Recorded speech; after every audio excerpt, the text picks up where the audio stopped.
Hey everyone and welcome to Storytime. My name is Jake and today we are going to be looking at the subreddit r/maliciouscompliance, where people conform to the letter but not the spirit of a request. If you're new around here, please do hit subscribe down below so that you never miss out on another video. But for now, let's sit back, relax, and enjoy some malicious compliance. Unfortunate screensaver. About 15 years or so ago, yours truly was working as a theatre technician, stage not operating, at an art centre which hired out upon occasion for corporate affairs of various sorts.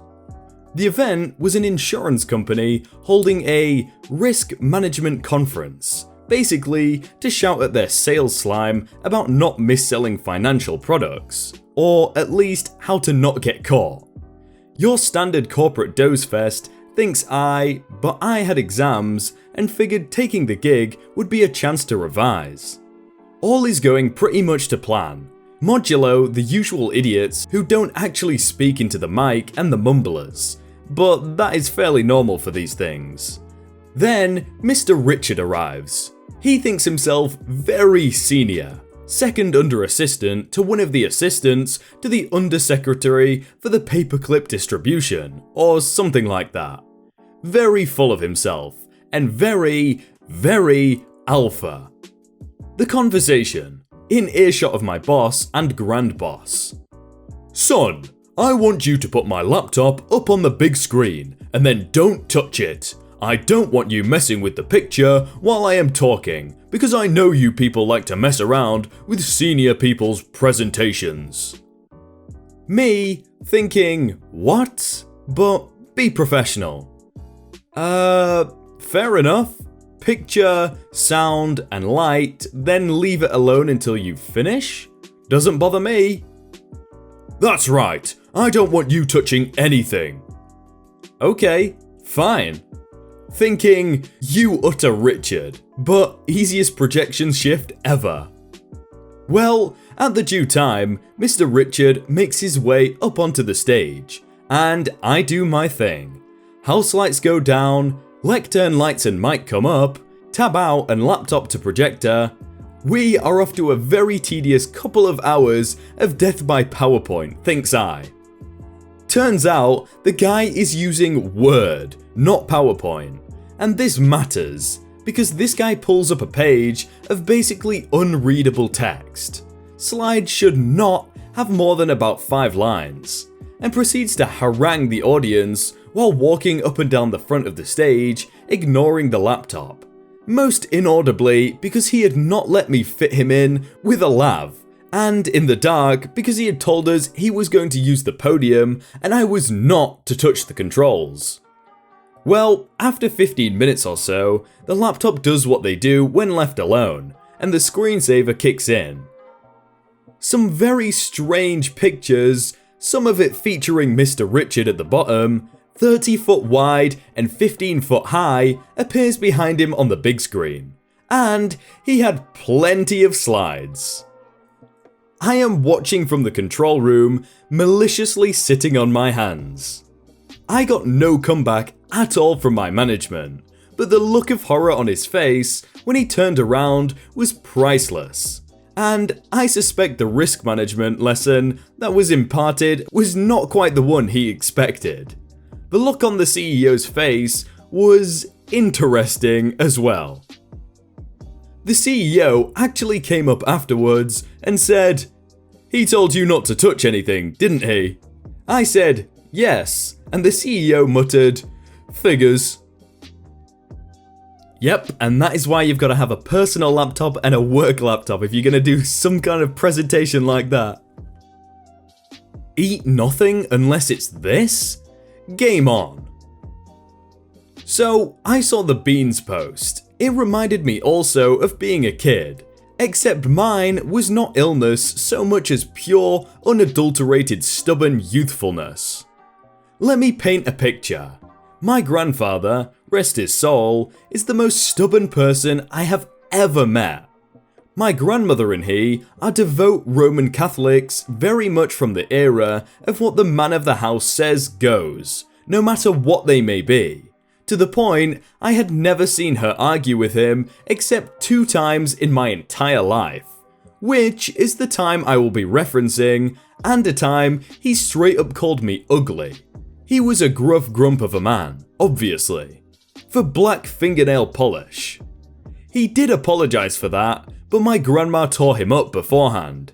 That tongue lashing was nothing compared to the time in question. My grandfather, being old-fashioned, was big on the "you eat what you are given, you don't leave until your plate is clean" mentality. Now, I was under 6 in this story, but I remember it so clearly. Mostly because my grandma still seethes about it and brings it up regularly. It was one of the first times I was staying with them without my parents, due largely to my parents divorcing, meaning it was their, read grandpa's, first time making my plate. The plate I was served was huge. I mean, thinking back, the plate they served me matched theirs. That's huge to someone as young and as tiny as I was. I was born premature and incredibly petite until puberty, and still petite after that. It was dinner time, and Grandpa would not budge in his ways. I was crying, he was angry, and all because I was so full I could not eat anymore. My grandpa yelled and berated me, as a child, that I was going to finish my plate and I would not leave the table until I did. Okay, I don't leave the table. He sits there, expecting me to fold, but the problem is, I have always been just as stubborn as he is, if not more. But only if you give me a reason to be, which he did. My bedtime was supposed to be around 8 PM because it was the summer. I sat at the table, growing more and more irate. Tiny tot unable to move, an exhausted level temper tantrum. All the while, I do not eat. I do not leave the table. I follow his instructions. Grandpa finally gives in around 4 in the morning, per my grandmother, and lets me leave. But of course, only if Grandma saves my now 10-hour-old plate for tomorrow. I didn't finish it, so now I would eat nothing else until that plate was finished. Whatever, Grandma does that and happily takes me to bed at last. I think I slept basically until lunch, but Grandma convinced him to allow me to. He was also the "everyone gets up at 6 in the morning" type. True to his word, he served me the plate. True to my resolve, I ate nothing. You don't leave until you finish the nasty plate. So, I don't leave. Cut to the chase. This went on between us so long that my grandma, pillar of patience and everything that is good, and woman who has hidden all but 2 arguments between her and her 50-year-old husband behind closed doors, freaking loses it. By the time she does, mold has grown on this plate. I haven't eaten, at 6 or less years old, in actual days. You can imagine how my temperament had deteriorated. You can imagine how far my grandfather and I had pushed my grandma. You can imagine how long this went on. How long it took to crack my grandma at long last. My grandma absolutely lost her head. She took the plate and flung it, moldy food and all, across the room, and screamed at my grandfather. I was silent, stunned, terrified. Grandpa was the same. I had followed instructions, she tells him. I had told him I couldn't eat that much when he first set the plate in front of me, as had she repeatedly when he was making it apparently, and he had pushed the issue too far. She had tried to lightly stop this for days now, but lightly hadn't worked and she went all out. Eventually, terrified and starving, I completely deteriorate and am full on sobbing. And she's basically force-feeding me Pop-Tarts and that honeycomb cereal. I remember because it was the only cereal I ate for 3 years following this incident for whatever reason. While going absolutely berserk on my grandfather and telling him that he's the adult and he shouldn't have pushed it so far just to be right, and if anything is wrong with me, he is explaining to my father, their son, and a very overprotective father at the time due to my mum literally trying to kidnap me, which was why I was in their care to begin with. What happened and why he refused to feed his only granddaughter. When my grandma every now and then brings this story up, mostly when I end up not finishing my plate, which is rare, but certain foods make me sick, and my family still goes by oldest male makes the plates for holidays, she makes sure to hit 3 points hard. Number 1. I followed every rule my grandfather set forth like the stubborn, spiteful, hellish little gremlin I am. Number 2. My grandfather was undoubtedly in the wrong, because the reason I didn't eat the food that next day was because it had already basically gone bad and tasted poorly after sitting out for so long. Plus, my picky eater behind had already been force-feeding myself to begin with the night before. And 3, she has only ever met one person in her lifetime as stubborn and absolutely unmoving in resolve as my grandfather, and that's me. I distinctively remember my grandma made all of my plates, outside of holidays when for a while my dad did instead of my grandpa, which was a big deal with our traditions, until I was old enough to make them for myself if I was staying alone with them. And yes, grandpa got chewed out again when dad found out about it. Rest in peace grandpa though, he's still one of my favourite family members and I miss him every day. Grandma is still my favourite female family member though. Grandma got my back, and turns out she's a straight up savage when pushed. But let me touch on a few things. My grandpa did learn from this. He was from a different time, and he changed and adapted as time went on. Apparently, he was incredibly harsh on my dad, barring them from having a relationship basically until I came into the picture.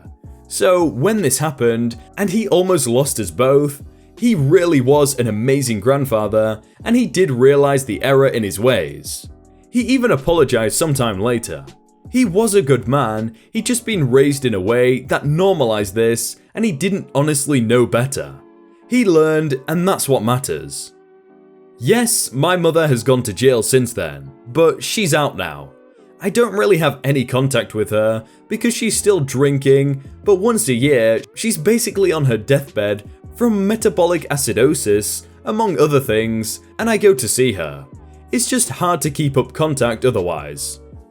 The tradition, as far as I know, wasn't like a cultural thing, just an era my grandfather was born in kind of thing. It was a display of him being the provider and the leader and in charge, and my dad did away with it eventually after his death. Thank God, because grandpa was heavy-handed. That's like the one thing I absolutely despise is stubbornness, but the ending was all good, so it's better now. Got used for free photography, made sure a special friend was included. I'm not a professional photographer, but I do have decent equipment and portfolio, so a lot of friends will hit me up for discounted photo shoots. Most of them pay, or at least buy me dinner, but others expect me to do it for free. I'm close with my ex-boyfriend's family, so I was thrilled when his younger sister asked me to come to her prom pictures earlier this month, until she told me to bring the camera. I did mention to her that I'm doing online school and I have an exam due that week, so the pictures might not be ready for another week. She was fine with that. Within 2 hours of taking pictures of half a dozen high school students, I ended up with 300 plus shots because everyone wanted the perfect Instagram shot. Whatever, I can go home, study, and slowly work on sorting through the pictures later. They're not paying me, so I wasn't exactly motivated either. I get a text from her and her mum that night at around 11 PM. They want the pictures edited and uploaded by the next morning, so they could be shown off on social media. I tried to explain that I'm studying, but they weren't having that. They said, "We don't care how you edit it, just make it look nice." Fine. I spent the next 3+ hours working on the pictures and editing them really nicely that even I was proud of.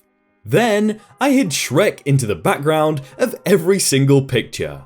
Shrek with his head poking out between the kids. Shrek posing happily. Shrek had a very nice time at prom, evidently. I uploaded the pics and sent them off. No one noticed the extra guest for weeks, and I got my ear chewed out because my ex-sister didn't appreciate her 900 followers on Instagram seeing Shrek grinning between her and her boyfriend. They asked me to edit however I wanted, so I delivered. Shrek was one of my best clients I've ever had. Hey everyone, I hope you all had a really good day and that you enjoyed that video. If you want to check out some other videos, then click on screen right now or check out the playlist down below. If you enjoyed that video, then please do leave a like. And if you want to submit your own stories, then you can do so by joining the Discord in the top link in the description. But thank you so much for watching, and I will see you very soon.